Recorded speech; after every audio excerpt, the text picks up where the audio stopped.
Good morning दोस्तों। एक प्यारी सी सुबह की शुरुआत हो गई है और सुबह की शुरुआत होते ही टिफ़िन क्या बनाऊं। खैर वो तो मैं रात में सोच कर ही सोती हूँ कि सुबह ये बनाऊंगी।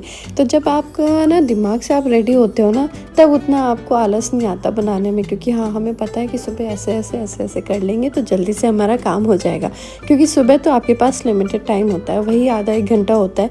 उसमें ही आपको बच्चों को कुछ खाने के लिए भी देना है, उन्हें रेडी भी करना है, साथ में उनके लिए टिफ़िन भी प्रिपेयर करना है। और टिफ़िन एक नहीं, कभी कभी तो 2 टिफ़िन प्रिपेयर करने पड़ते हैं। जैसे कभी रियांशु अगर बनाना नहीं लेके जाना है, कोई फ्रूट नहीं लेके जाना है, तो मखाने, उसको मसालेदार मखाने चाहिए, कुछ इस तरीके से चाहिए होता है, तो थोड़ा सा टाइम लग जाता है। चलिए, आज मैं यहाँ पर पोहा कटलेट बना रही हूँ। तो ये मैंने पोहा ले लिया है, आधा कटोरी पोहा लिया है, ठीक है। थोड़ी सी सब्जियां ना मैंने रात में कट करके रख दी थी, जैसे बीन्स रात में कट कर दी थी, कैरेट को ग्रेट कर दिया था, ठीक है।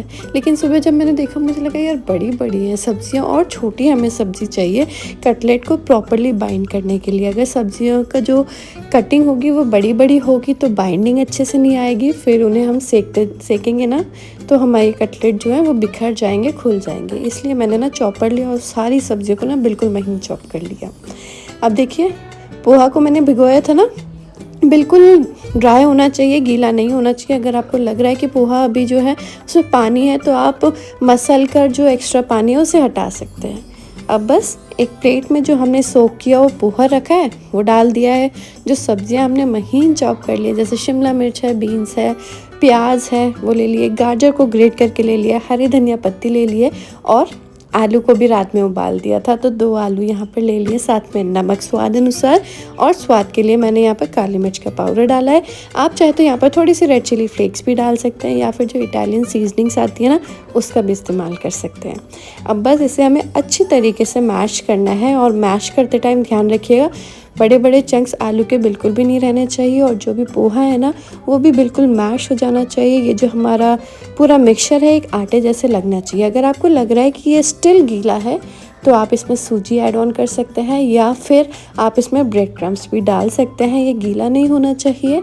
अगर गीला रहेगा तो कटलेट्स बनाते टाइम बिल्कुल बिखर जाएगा और आपकी पूरी मेहनत वेस्ट हो जाएगी। स्पेशली सुबह टिफ़िन बनाते टाइम अगर आपकी कोई रेसिपी बिगड़ जाती है ना, फिर लगता है भाई अब तो टाइम हो गया, अब क्या टिफ़िन में रखूं, क्योंकि फिर आपके पास टाइम नहीं होता और निकलना स्कूल बच्चों को टाइम पे ही होता है। अब यहाँ पर ना बिल्कुल जो बारीक वाली सूजी होती है मैंने वो ले ली है, थोड़ी सी आइसक्रीम स्टिक ले ली है। कटलेट्स तो आप नॉर्मली जैसे हम टिक्की बनाते हैं वैसे भी बना सकते हैं, लेकिन बच्चों को वही चीज़ को थोड़ा घुमा फिरा के दो ना। जैसे देखो, नाक पकड़नी है, चाहे सीधे पकड़ो चाहे हाथ को घुमा के पकड़ो, लेकिन हाथ को घुमा कर पकड़ोगे ना तो बच्चों को लगता है हाँ बहुत अच्छी चीज़ है। उन्हें क्या पता कि हाँ भाई इंग्रेडिएंट्स तो सब वैसे ही है। तो यहाँ आइसक्रीम स्टिक का मैंने यूज़ किया है, और उसके ऊपर जैसे पॉप्सिकल होती है ना, बिल्कुल उस शेप में हमने ना यहाँ पर कटलेट को लगा दिया है। अच्छे से टाइटली आपको लगाना है, लूज़ नहीं होना चाहिए। अगेन एंड अगेन मैं ये चीज़ बोल रही हूँ। और कोटिंग देखो, यहाँ पर मैंने ना जो बारीक वाली सूजी आती है ना उससे कर दिए, तो थोड़े क्रिस्पी रहते हैं, तो खाने में अच्छे लगते हैं। जैसे मैंने यहाँ पर बनाए हैं तो इस तरीके से आप बना लीजिए, ठीक है। ये तो मैंने टिफ़िन के लिए बनाया है, लेकिन अगर आप सोच रहे हैं कि नहीं गेस्ट के लिए आपको ये बनाने हैं तो डेफ़िनेटली आप बना सकते हो। जब भी गेस्ट आते हैं तो हमें लगता है तैयारी हम पहले से करके रख दें, जब वो आएंगे तो बस सेको और सर्व करो। तो बस इस स्टेज तक आप पहले से बनाकर फ्रिज में स्टोर करके रख सकते हो, इवन फ्रीज़र में भी रख सकते हो, ठीक है। फ्रीज़र में रख दोगे ना तो अगले दिन भी यूज़ कर सकते हो। और फिर जब गेस्ट आए फ्रिज से निकालो, चाहे तो डीप फ्राई कर लो, चाहे तो शैलो फ्राई कर लो, या फिर नॉर्मल टिक्की के जैसे तवे में आप इसे सेक लो। यहाँ पर मैं क्या कर रही हूँ, शैलो फ्राई कर रही हूँ। तो बस एक पैन में मैंने थोड़ा सा तेल डाला है। आप जो भी तेल इस्तेमाल करते हो कर सकते हो। मैं सरसों का तेल इसमें यूज़ करना प्रेफर नहीं करती, स्पेशली ब्रेकफास्ट आइटम में जो ये स्नैक्स होते हैं। मैं यहाँ पर कोल्ड प्रेस्ड ऑयल यूज़ कर रही हूँ, और यहाँ पर हम सारे ही ये कटलेट सेक लेंगे। एक बारी में जितने हैं उतने सेकिएगा, ओवर क्राउडेड मत कीजिएगा, नहीं तो आपको जगह नहीं मिलेगी, जलने के चांसेस हो जाते हैं। मेरा हाथ थोड़ा सा जल गया था क्योंकि मैं स्टिक से उसे पलट रही थी, और स्टिक से पलटने के चक्कर में तेल मेरे हाथ में लग गया। जब तक कटलेट सीख रहे थे तब तक मैंने रियांश को दूध भी दे दिया। और रियांश नॉर्मली सुबह दूध पी के जाता है और बादाम खाकर ही जाता है, या फिर कुछ बन रहा है तो वो थोड़ा बहुत खा लेगा, और कुछ ऐसा फैंसी नहीं होता है। बस यहाँ पर देखिए ये सीख रहे हैं, थोड़ा सा अलट पलट के सेकिएगा, मीडियम टू हाई फ्लेम पे सेकेंगे। जैसे मैं शैलो फ्राई कर रही थी उस तरीके से आप इन्हें तवे में भी सेक सकते हो। पहले मैंने शैलो फ्राई किया, लेकिन फिर मैंने सोचा चलो थोड़े से तवे में भी सेक लेती हूँ, तो तवे में भी आप सेक सकते हैं। तो और कम इसमें घी या तेल का इस्तेमाल करेंगे तो ज़्यादा अच्छा रहेगा।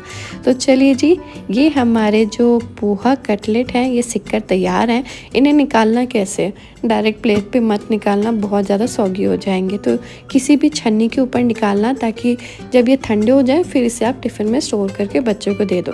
गरम में करोगे ना तो सौगी हो जाएंगे, गिले गिले से होंगे। अब देखिए ये ठंडे हो गए हैं, ठंडी मतलब नॉर्मल टेम्परेचर पे आ गए हैं। अब पैक कर लेंगे टिफ़िन। और आज रियांश को मैंने मैंगो रखे हैं, तो मैंगो के पीसेस कट करके मैं रख देती हूँ। और फ्रूट ब्रेक में रियांश आज मैंगो खा लेगा, और टिफ़िन के लिए हमने कटलेट्स रख दिए।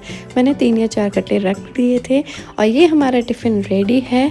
रियांश के स्कूल का टाइम भी हो गया है, पीछे आपको घड़ी दिख रही होगी, लेट ही हो गया। नहीं तो नॉर्मली रियांश 7:30 पे घर से निकल जाता है, आज 10 मिनट लेट हो गया। आशीष मुझसे बार बार बोल रहा है जल्दी करो जल्दी करो जल्दी करो। आई होप आपको रेसिपी अच्छी लगी होगी। एंजॉय।